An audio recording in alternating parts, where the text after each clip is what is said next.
Hello friends, welcome to my channel sharing things Telugu. ఈరోజు నేను కోల్కతా స్టైల్లో ఫిష్ కర్రీ చేయబోతున్నాను. ఫస్ట్ మనము తెచ్చుకున్న ఫిష్ ఉంటుంది కదా, అది మంచిగా వాష్ చేసుకోవాలి. లైట్గా పులుసు ఉంటుంది కదా, అది తీసుకొని మనం 2-3 సార్లు వాటర్ చేంజ్ చేసుకొని బాగా క్లీన్ చేసుకోవాలి. ఎందుకంటే దీంట్లో చాలా మురికి బ్లడ్ అవన్నీ అంటుకొని ఉంటాయి కాబట్టి మంచిగా క్లీన్ చేసుకోవాలి. ఇవి చారాపోనా ఫిష్ అనమాట. తెలుగులో ఏమంటారో నాకు తెలీదు, ఐడియా లేదు. సో దీన్ని చూడండి, నేను ఎలాగ క్లీన్ చేస్తున్నాను. మా అత్తగారు కూడా ఇలానే చేసేవారు. సో ఆమెను చూసి నేను నేర్చుకున్నాను. సో ఒక్కొక్క ఫిష్ మనము బాగా పులుసు తీసుకొని వాష్ చేసుకొని క్లీన్ చేసుకోవాలన్నమాట. చూడండి, ఇక్కడ నేను క్లీన్ చేసుకున్నాను. క్లీన్ చేసుకున్న తర్వాత దీంట్లో కొద్దిగా సాల్ట్, ఇంకా కొద్దిగా పసుపు వేసుకొని నెక్స్ట్ మనం కొంచెం కారం వేసుకుంటాం అన్నమాట.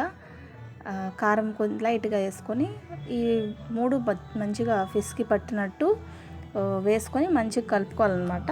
ఇది మ్యారినేట్ చేసి ఒక పక్కన ఉంచాలి.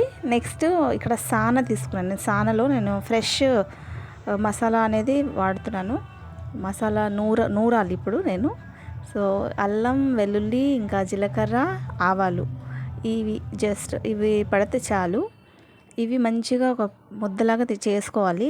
దీంట్లో బాగా వస్తుంది ఫ్రెండ్స్. ఇది మాకు చాలా అలవాటు, హ్యాండీగా ఉంటుంది. మా అత్త దీని మీద చేసేవారు, మసాలా నూరి వండేవారు. సో నాకు కూడా అదే అలవాటు.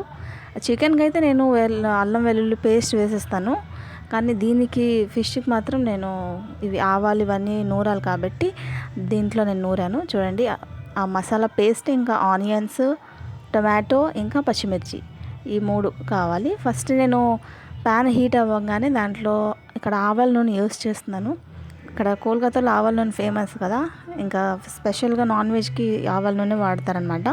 సో బాగా హీట్ అయ్యాక మనము ఫిష్ వేసుకోవాలి. మ్యారినేట్ చేసి ఉంచాం కదా, ఆ ఫిష్ ఒక్కొక్క పీస్ తీసుకొని సైడ్ నుంచి వేసుకోవాలన్నమాట. కొంచెం ఎక్కువ అన్నీ వేసేయకుండా ఒక 3-4 ఫస్ట్ వేసి దాని తర్వాత మళ్ళీ మిగతా వేసి ఫ్రై చేసుకోవాలన్నమాట. చూడండి, ఇక్కడ నేను 4 ఫిష్ వేసుకుంటున్నాను పీసెస్. నేను ఇక్కడ చిప్స్ కూడా తింటున్నాను. ఇది కేరళ బనానా చిప్స్ అనమాట. నాకు చాలా ఇష్టం, చాలా హెల్తీ, ఇంకా టేస్టీగా ఉంటాయి. సో ఇవి తింటూ నేను వంట చేస్తున్నాను. సో ఫిష్ అనేది 2 పక్కల మనము గోల్డెన్ బ్రౌన్ కలర్ వచ్చే వరకు మనము క్రంచీగా ఫ్రై చేసుకోవాలి. అప్పుడు మనకు కర్రీ బాగుంటుంది. మన ఆంధ్ర సైడ్ ఏంటంటే చాలామంది ఫిష్ అనేది ఫ్రై చేయరు, పులుసు అవన్నీ చేసుకున్నప్పుడు డైరెక్ట్గా పచ్చివే వేసేస్తారు. కానీ నేనైతే డెఫినెట్గా, అంటే ఇక్కడ అందరూ ఫిష్ అనేది ఫ్రై చేసుకొని కర్రీలో వేసుకుంటారు. సో ఇలా తీసేసి పక్కకి మిగతావి కూడా వేసుకొని మనము 2 పక్కల రెడ్ కలర్లో వచ్చేటట్టు, మంచిగా గోల్డెన్ బ్రౌన్ వచ్చేటట్టు క్రంచీగా ఫ్రై చేసుకోవాలన్నమాట. అప్పుడు కర్రీ టేస్ట్ చాలా బాగుంటుంది. చూడండి ఫ్రెండ్స్, ఇక్కడ నేను మిగతా చేపలు కూడా వేసేసుకున్నాను. సో ఇక్కడ నేను కోక్ తాగుతున్నాను. చిప్స్ ఇంకా కోక్ తాగకుండా నేను వంట చేస్తున్నాను అనమాట. సో చాలా వేడిగా ఉంది, అందుకే కోక్ ఇంట్లో ఉంది కాబట్టి కోక్ అనేది తాగుతున్నాను. సో ఫిష్ తీసేసిన తర్వాత అదే ఆయిల్లో మనము ఆనియన్స్ కట్ చేసుకున్నాం కదా, ఆనియన్స్, పచ్చిమిర్చి ఫస్ట్ వేసుకోవాలి. ఇవి కొంచెం ట్రాన్స్పరెంట్ అయిన తర్వాత మనం మిగతా వేసుకోవాలన్నమాట. సో ఇవి కొంచెం తొందరగా మగ్గిపోవడానికి ఇక్కడ కొంచెం నేను సాల్ట్ వేస్తున్నాను. సాల్ట్ వేసుకొని ఒకసారి అలా ఫ్రై చేసుకొని అవి కొంచెం ఏగే వరకు మనము ఉండాలన్నమాట. దాని తర్వాత టొమాటో అవి వేసుకుందాం. ఫస్ట్ ఇది వేగనివ్వండి.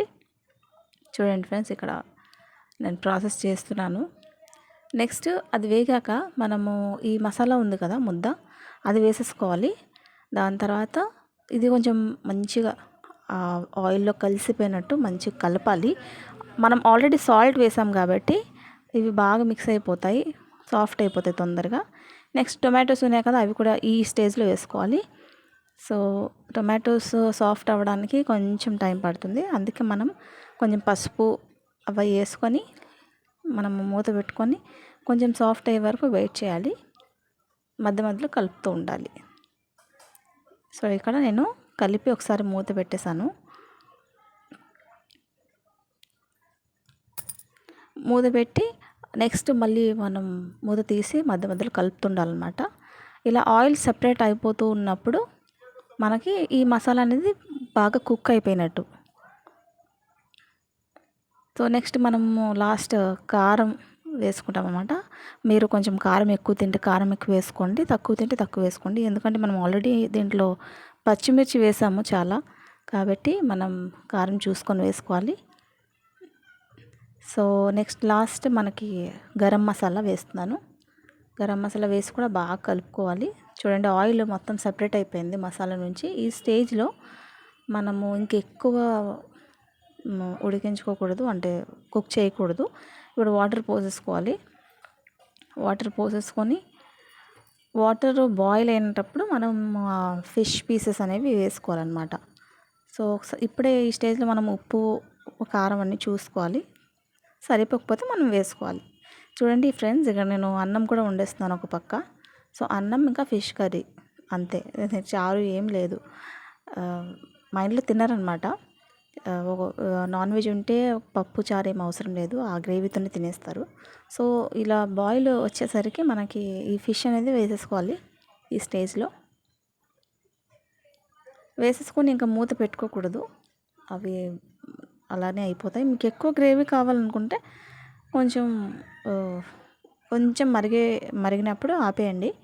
ఇంకొంచెం మీకు ముద్దగా కావాలంటే కొంచెం వాటర్ తగ్గే వరకు కొంచెం ముద్దగా ఉన్నటప్పుడు మీరు వేసుకోండి, సరేనా. సో ఇక్కడ మాకు రెడీ అయిపోయిందనమాట. కొంచెం గ్రేవీ ఉంచాను, లాస్ట్కి నేను పచ్చిమిర్చి వేసుకున్నాను అనమాట మీద. ఇక్కడ అది స్పెషల్ అనమాట, పచ్చిమిర్చి వేస్తారు బెంగాలీ వాళ్ళు. మనమైతే కొరియాండర్, అదే ధనియా పత్తా వేస్తాము, అంటే కొత్తిమీర వేస్తాము. సో ఫ్రెండ్స్, వీడియో నచ్చితే లైక్ చేయండి.